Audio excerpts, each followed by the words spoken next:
fanya maisha yako. Madam ngoja nimalize na hii kwa siku hii ya leo. Kuna mtu mmoja nilikuwa napewa story yake jana jioni ya kwamba amekuwa na yeye walifanikiwa kuzaa na mkewe watoto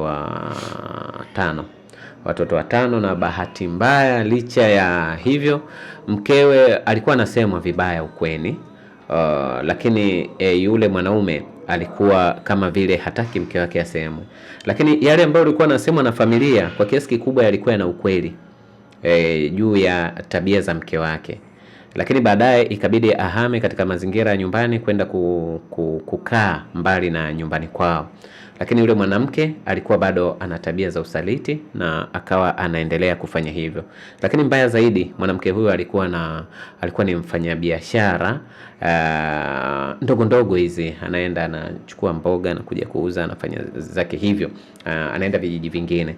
Lakini ikaja kubainika kwamba chimbuko la huyu kijana ni huko huyo mwanamke anapoenda kuchukua hizo bidhaa. Kwa hiyo kama ni chimbuko ni kule, wanamfahamu yule ni mke wa nani. Lakini inasemekana mwanamke huyo alikuwa ameolewa huko pia. Yaani akija huku ameolewa, ana mume, afu akienda kule ana mume. Anahudumia waume wawili kwa wakati mmoja. Lakini huyu mwanaume ilikuwa akiambiwa mke wako anafanya hivi na hivi, alikuwa anamkania, anabisha. Hakuna kilichotokea. Anamwamini. Unaona? Sasa mpaka wazazi wa yule wakawa wanaona kama labda huyu mtu kuna kitu ambacho amefanyiwa ambacho ni kibaya. Basi kibaya zaidi yule mwanamke ikaja sasa ikawa inadhihirika. Wakati mwingine anamwacha hapo, anamwambia mimi kuna mtu naenda kuonana naye usiku, naenda kuonana. Unaona? Lakini licha ya hivyo akaja akamwambia nipe talaka yangu. Mwanaume akawa hataki kutoa talaka. Lakini mwanamke akamwambia mimi naondoka na kuandikia mimi talaka. Akaondoka akaenda kuolewa, ndoa sasa rasmi. Mtu huyo akawa ameweka hadharani sasa kwenye familia yake kwamba yule mimi nimeachana naye, kaenda kuolewa.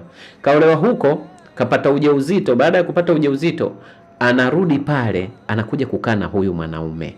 Alisema nimekuacha. Aliyemwacha. Anakuja kukaa na yule mwanaume, anampokea, wanaendelea kuishi mpaka amekwenda kujifungua. Yule mwanamke yule ambaye anakwenda kujifungua, kwa bahati mbaya huyo mwanamke amefariki juzi. Unaona, kwa shida za uzazi. Damu ilipungua sana, akawa amefariki, lakini mtoto yu hai. Sasa kuna mtu akawa ananiambia jana kwamba hebu muulize madam kwamba huyu ndugu yetu kuna shida kwenye ubongo au kweli kuna tatizo, ama kuna tatizo la kisaikolojia. Huyu ndugu yetu alikuwa ametiliwa na huyu mwanamke, maana mpaka msiba yeye alishakuwa kama DX tena. Kwenye msiba alikuwa mbele sana, mpaka wao wanaona aibu wao. Alipenda sana, ana shida za abandonment issues, anapenda watu sio wapenda. Yaani unajua ile abandonment issues. Unampenda mtu sio kupenda. Uchoki kupenda. Unapenda bila kuchoka. Kwa shida za afya ya akili. Kumbe kuna watu ambao wanapenda bila kuchoka. Madam, unatuachaje kwa siku kwa bidii? Unatuachaje kwa siku hii ya leo ili niweke kiporo hii? Naombea kupenda kwa bidii kuepuke, inshallah Mwenyezi Mungu awastiri. Msiwe mfano. Amen.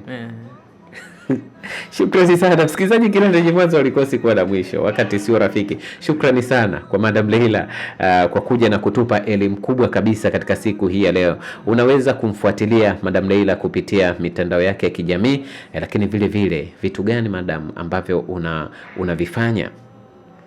Kama hivyo nasaidia mambo ya ushauri na nasaha. Nasaidia watu kujijenga kwa vizuri, mfano ya mentorship program. Nasaidia watu kupata waume wake sahihi kwa kuwafundisha dalili za hatari mapema, waziepuke kukimbia maana yake.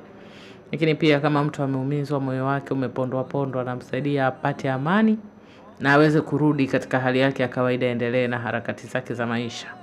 Kuwashauri wanafunzi namna ya kusoma vizuri, kufaulu mashuleni. Kuwasaidia wazazi malezi sahihi kwa ajili ya watoto wao. Na hizo ndo shughuli zangu. Karibuni sana. Namba yangu ya simu 0757 64 37 46. Itaje tena? 0757 64 37 46. Karibuni sana. Napatikana Dar es Salaam pia na Tanga. Na tupo wazi. Okay. Na Juma ngapi hadi juma ngapi? Siku zote. Tegemea wewe tu appointment yako utaweka tarehe ngapi, siku gani. Siku yoyote tunaweza kukutana na wewe na kukusikiliza jambo lako. Karibuni sana. Asante sana. Kila lenye mwanzo halikosi kuwa na mwisho. Huyu ni Madam Leila Abubakar, mwana saikolojia. Bila shaka msikilizaji umeweza kupata mazuri kabisa kutoka kwake. Asante sana Madam, lakini asante nyuma kamera alikuwa Saidi Abdallah mwana wa Chembea. Mimi ni Khatib Salim Omar, nikutakia usikivu mwema wa vipindi vinavyoendelea hapa 90.5 Radio Nuru FM Tanga, Tanzania. Asante na kwa heri. Inaofuata ni adhana, wito kwa ajili ya maandalizi ya swala ya alasiri. Asante na kwa heri.